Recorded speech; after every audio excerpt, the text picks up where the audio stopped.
they always said I'm wrong, but what they doing today? I think they want me gone, but I ain't going away. They told me I was wrong, but look at my ass today. Da da da da da da da da da da da.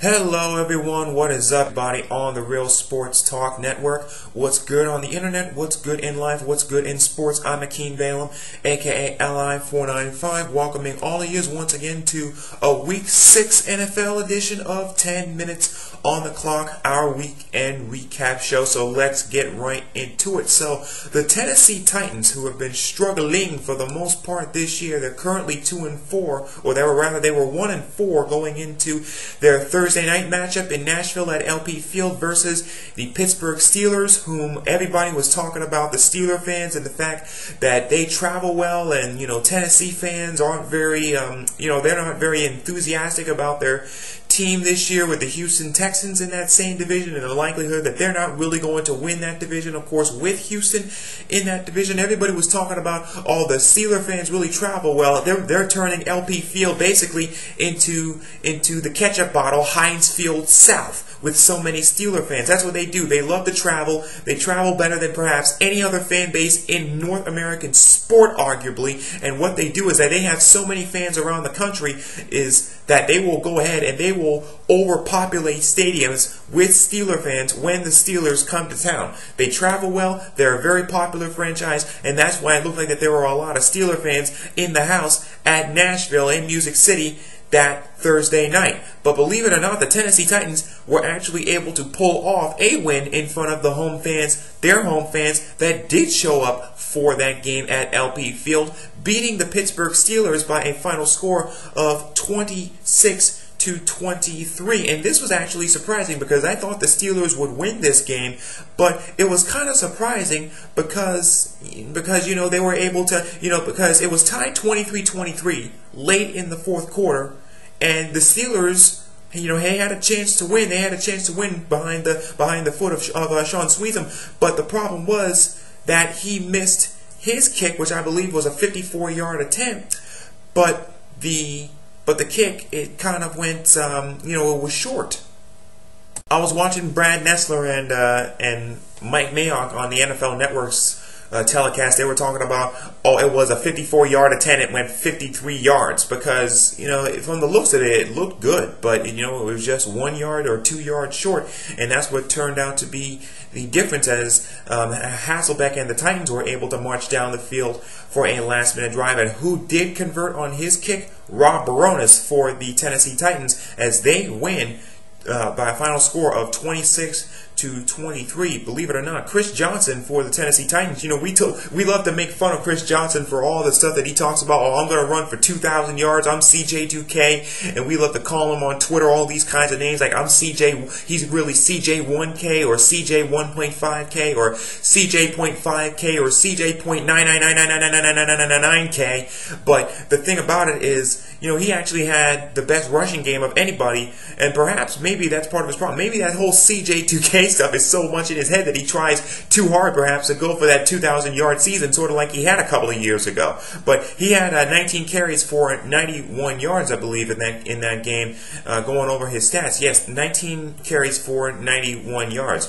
And, when you look at this from a Pittsburgh Steelers standpoint, the fact now that they've lost a couple of their games, they're currently 2-3, and they've lost all three right now of their road games. In addition to, in particular, two of the games that they lost on the road were to Oakland and to Tennessee. Not exactly good teams, and they lost to those teams on the road via field goals, via last-minute second field goals. So the Steelers gotta fix that. They gotta win some close games. In particular, they gotta see if they can win some close games on the road if they expect to make a run for the playoffs, because Baltimore Ravens, we know the Baltimore Ravens are good, and the Cincinnati Bengals, even though they lost last week to the Miami Dolphins, they may turn out not to be some pushovers neither. So right now they're in third place in that division. So the Pittsburgh Steelers got to wake up, and in particular they got to win some close games on the road, because you think that they would know something about winning some close games on the road. That's how they won their last Super Bowl a few years ago. So they gotta fix that. And also congratulations, of course, to the Tennessee Titans. Now they're 2-4, and they won they won a close one against a team like the Pittsburgh Steelers. So certainly that was an interesting development to start week 6 of the football season. Now to go through a rundown of what my picks are. I was 10-4 last week picking NFL games for week 5, primarily because the Steelers came through for me last week. They beat the Eagles last week 16-14, primarily on the back of a couple of Michael Vick fumbles, in particular one in the end zone. But the Steelers, they were I guess you can call them my upset pick for last week, and they came through for me. They beat the Eagles 16-14, and that's the reason why I went 10-4 last week with NFL picks. Now going into this week, week 6. Kansas City Chiefs against the Tampa Bay Buccaneers. Their offense, of course, didn't look good, but not too many offenses look good when they're playing the Baltimore Ravens. So I guess this may be somewhat of an upset pick, but I actually like the Chiefs to rebound, especially from all that Eric Winston stuff that he said about the fans in Kansas City, which was true, by the way. And I think the Kansas City Chiefs will upset the Tampa Bay Buccaneers going into Tampa Bay. The Raiders and the Falcons, I like the ATL all the way, of course, with that. And I think they will go to 6-0. Colts and the Jets, of course, everybody's been talking about the Jets in a negative light these days. Of course, that they lost last week to the Houston Texans on Monday Night Football, and they have all their injury problems and everything. And for the Indianapolis Colts, I kind of wish I picked them last week, because, of course, they were going through all the, it was their first game since they found out about the horrible, sad news that they found out about their head coach Chuck Pagano, that he had leukemia, and Andrew Luck and Reggie Wayne and everybody else were really able to rally around that and really gut out a win against the Green Bay Packers. They would not be denied, despite the fact that they were at one point down 21-3 to the Green Bay Packers at home. They're in their first game after they found out about the Chuck Pagano news. So I actually like the Colts to continue that, and I think they will go into the Meadowlands and defeat the New York Jets. Rams and Dolphins, I like the St. Louis Rams to win that. Cowboys and Ravens, that may wind up to be closer than what a lot of people think, but I'll still go with the Baltimore Ravens at home. Lions, Eagles, you know what? The Eagles, the fact that Michael Vick turned over the ball a couple of more times, they got to run the ball with LaShawn McCoy. That's pretty much it. They got to run the ball with LaShawn McCoy, and of course we know whom the Detroit Lions' primary weapon is on offense, Megatron, Calvin Johnson. So despite the fact that the game is at the Link. Steelers came through for me last week. How about it again? Lions, another upset pick against the Philadelphia Eagles.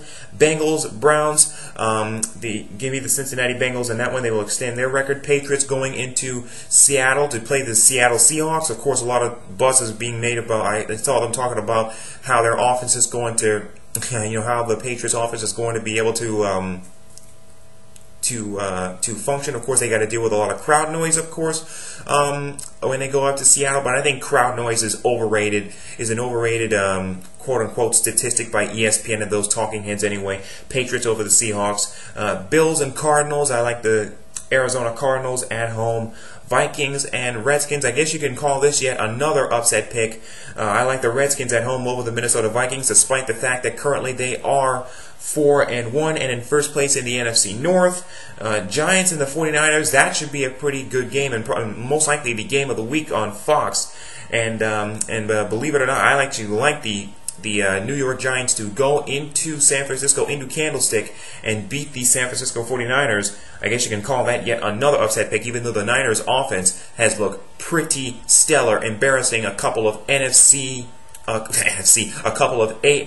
North just inferior teams like the New York Jets and the Buffalo Bills, who did not belong on the same gridiron as the San Francisco 49ers. But this is not the New York Giants. This is the this is not the New York Jets. This is the New York Giants, and they're a much better team. Giants over the 49ers in an upset. Packers, Texans, you gotta start bringing up a lot of questions about Green Bay's defense after what happened last week in the Indianapolis Colts, giving up that 21-3 lead, and and of course the Texans' offense is no pushover, and the Texans actually have a defense as well. So Aaron Rodgers and the boys, they gotta really find themselves, or the Texans will win this game, and I like Houston to win. And Monday Night Football, Broncos, Chargers, give me the Chargers to win that on MNF. So to run down my picks once again: Chiefs in an upset over the Bucks, Falcons over the Raiders, Colts over the Jets, Rams over the Dolphins, Ravens over the Cowboys, Lions over the Eagles, Bengals over the Browns, Patriots over the Seahawks, Cardinals over the Bills, Redskins over the Vikings, Giants over the Niners, Texans over the Packers, Chargers over the Broncos. Week 6 picks went 10-4 last week. Hopefully